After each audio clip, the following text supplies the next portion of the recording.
All right, of all the things Sean Payton has done, I mean, he inherited a team that had Russell Wilson, gave up draft capital. They are really good. What's the one thing, because you cover them weekly, you see them, you talk about them. What is the one secret sauce to what he's done? Well, he holds guys accountable. First and foremost, Colin, the salary cap in the NFL is fungible. It is the biggest joke to me when we say, oh, we can't let go of this guy, or oh, we're going to be in salary cap purgatory. What are we going to do? Russell Wilson, we're never going to be able to rebuild. You can manipulate that money any way you want to manipulate that money. If you want to get rid of a guy, you can get rid of him. If you want to pay a guy, you can pay a guy. So that whole salary cap thing is garbage. Then I think from Sean's standpoint, man, he's a great coach. He motivates his players. And he's one of those guys that has the two types of fear that I always talk about. Biblically, fear refers to kind of awesome reverence and respect. He's got the respect and the reverence of his players, but also fear. Like, I'll cut your ass in a heartbeat if you don't do what I ask you to do. And over the last couple of weeks, they were abysmal on the edge, bubble screens, wide receivers not blocking. And I guarantee you they had a little come to Jesus meeting inside the walls of the Denver Broncos, said, if you're not going to do this, if you're not going to execute, if you receivers aren't going to block, then you're not going to get to play. And last week was evidence of that, because last week they started Pat Bryant, a rookie wide receiver, and said, you're going to be the point of attack on our pitch and pull game. We're going to be the point of attack out there, blocking people on bubble screens. And he absolutely dispensed justice out there as a receiver blocking. You know what they did later? Rewarded him with a touchdown over the top, deep ball over the top. So that's exactly the kind of coach that he is. I'm going to hold you accountable. And if you don't want to do it, be my guest, don't do it. But you're not going to play for me. And I love that aspect of Sean Payton. Wow. Great observation by Mark. It wasn't really something that I was looking at it through that lens, and it makes a lot of sense. So I love that. Really, really awesome points. And you know, that's what matters so much. It's not always just about the players, not always about the quarterback play. I have a top 10 defense, I have a top 5 offense, this, that, and third. Like, it's are the players held accountable? Right. And when you look at teams that win consistently, obviously the Kansas City Chiefs, the Eagles, we can use the Chiefs as the reference point, because I know the Broncos love the Kansas City Chiefs, but you can tell that no matter who they bring into that building, those players are held accountable. When they are asked to do something, they go out and do it, and they execute at the highest level. It's why you can win with a whole mix of faces and new personalities. And that is what great coaches do consistently, whether you're Andy, whether you're Sean McVay, whether you're Sean Payne, you know, like it happens. So, you know, in a lot of ways, that's what we talk about a lot. You know, that's a aspect of culture, you know. And so, but the way how Mark really kind of put that all together, I'm just like, oh, that actually all makes a lot of sense. And listen, it's great that someone like that, you can insert Bo Nix into that situation and have Bo Nix be like, I want you to hit this receiver right now. And Bo Nix is like, all right. And he does it and succeeds and makes a beautiful throw and a beautiful catch. Like, that kind of also shows you a lot about Bo, that he's not some, you know, one trick pony. It's pretty cool because going into the Dallas Cowboys game, listen, it's always hard since I'm watching all the games and talking about all these teams. It's not always easy for me to remember who everyone is playing, everyone's exact schedule. I need to be reminded. I'm like, oh, this team has a bye right now. Like, oh, this is who they play. And so going into the Cowboys game, I was like, okay, this game is going to tell us. This game is so important right now. This is going to tell us, you know, for the most part, like everything we need to know about this Broncos team, because this Cowboys defense is so bad, and this Broncos offense has been struggling. Hasn't been as good as you would anticipate, as you would need it to be. And this defense has been elite. And the Cowboys offense has been great.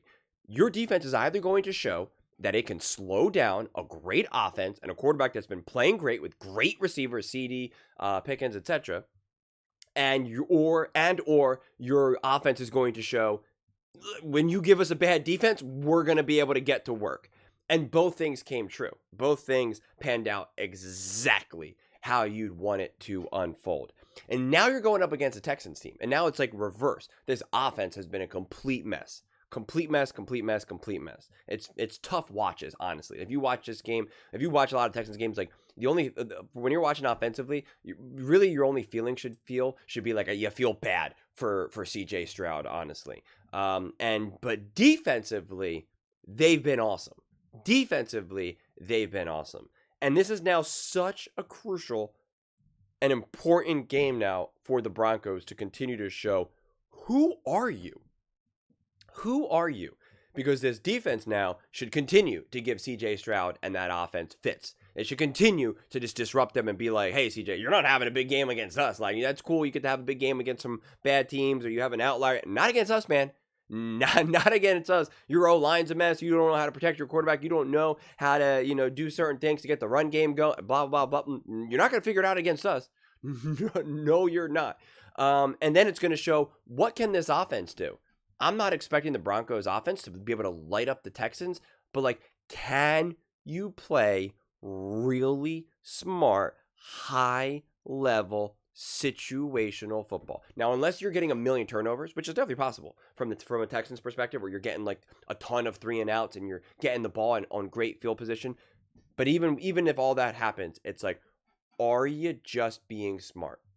Are you just being smart? Because this could absolutely be one of those really bizarre, ugly, low-scoring games, but where the Broncos are clearly in charge of the game. Like, I could see this game being like a... Again, I always make up numbers completely. Like, 18-3 or something. 18-6, right? Like, and so it's like, and that's okay. And so it's just like, you don't turn the ball over. You don't make mistakes. You understand that, again, since this Texans defense is great, you're going to have a 3-and-out. You're gonna get backed up. There's gonna be like a 3rd-and-3 situation where you think like, okay, we're gonna convert here, and then like it's just Bo Nix is immediately running for his life. Like, you're gonna have some of those moments. You're gonna have it. You might even have a bad interception, which I would prefer not to see that, obviously. But even so, just still understanding, hey, it's okay. This offense can't do anything on our defense. We just gotta be smart. We gotta move the chains. I want to see what Sean Payton calls if it's 4th and 2. Is he going to kick a field goal, or is he going to go for it? He's been going for it, and there was one moment before I'm just like, kick the field goal, be smart, whatever it is. So like, this is where you now start to see some of the high quality situational play offensively that this team does need to show, that this team does need to establish, because that is what you're going to continue to need against the Chargers, against the Chiefs, against the Colts, against a lot of these other top teams in the AFC and NFC. Right? Like that's how you start to separate yourselves. In a lot of ways, it's easy, and I say that very loosely, to roll a team like the Cowboys when your offense is just rolling, and your defense is stepping up. Not every game is going to be like that. Not every game is going to be like that, obviously. And pretty much every single important game you're going to play is most definitely not going to be that way. And if it is, it's an outlier, right? It's not the norm. We don't see big playoff games like that necessarily get blown out. I mean, it's only more of like a recent thing that happened with the Eagles even. But it's obviously not the norm. So we'll learn a lot about this team offensively, because again, I was wildly impressed and praised the Broncos for doing what they were able to do against the Cowboys. And yeah, the Cowboys defense is not good, but I loved what the offense still did and how they executed and the throws and the plays that were made. It wasn't just like, hey, you're throwing to wide open guys all day and that's why you were able to have the success. I think it was deeper than that. And now you're going up against the literal exact opposite now. The exact opposite. And you are now going to need to play incredibly high level offensive football. And that's what I want to see more than anything out of this team. I expect the defense to rise to the occasion. It would be more shocking to see the Texans offense get going up against this Denver D. I know, again, they're banged up now and dealing with some issues too, but still, I still believe in this Broncos defense. And so to me, it's all hands on deck on what does this offense look like right now? Can they start to, again, it's not that they have to hang 28 points here, but can they still just feel in control? even when they're having, again, like a 3-and-out or, whatever it is, where one quarter they score no points or just a field goal, where they're still like, we're in control. We understand that. We're going up against a great deal. Like, we're just going to be smart, move the chains, like, situationally. That's what I'm looking for. And so I'm excited that they're playing a team like the Texans right now, because to me, it just, it's more work for them to be able to learn, grow, and evolve. Iron sharpens iron. And so I think that offense, it'll be great to go up against a team like the Texans. I think you're going to put some great stuff on film. I think Sean Payton's going to learn. Bo Nix is going to learn, and everyone else involved. And so I think a game like this, again, specifically offense to defense, is really, really beneficial for this team. And I'm just excited to see what lessons we learn and what knowledge we learn about this team as the season continues to unfold. But those are just my thoughts. I'd absolutely love to hear yours. What do you guys all think about Bo Nix and the Denver Broncos and what you've been seeing out of them, and what Mark Schlereth said? I mean, he asked, can Denver win a Super Bowl with Bo Nix, but they didn't answer that question, so I don't know why that question is there. Because as soon as I was queuing up this clip, I didn't watch it yet, but I saw the bottom thing, can Denver win a Super Bowl with Bo Nix? And I was like, what? Like, what? That's the question that he's asking right now. And then, of course, they didn't even remotely address that. But still, all in all, a lot to learn. But those are just my thoughts. Let me know your thoughts in the comments below. I read every single comment, so whether you agree with me or disagree with me, either way, let's get in some discussions, let's get in some fights, but ultimately, let's just have some fun. And please do consider subscribing. We are building an amazing community here, and I absolutely love to see you part of it. I want to build something that we all generally feel connected to, something that we're really excited to be part of. I think we're well on our way to doing it. And please don't forget to give this video a thumbs up, as it really does help the visibility and the algorithm. Thank you so much. See you next time.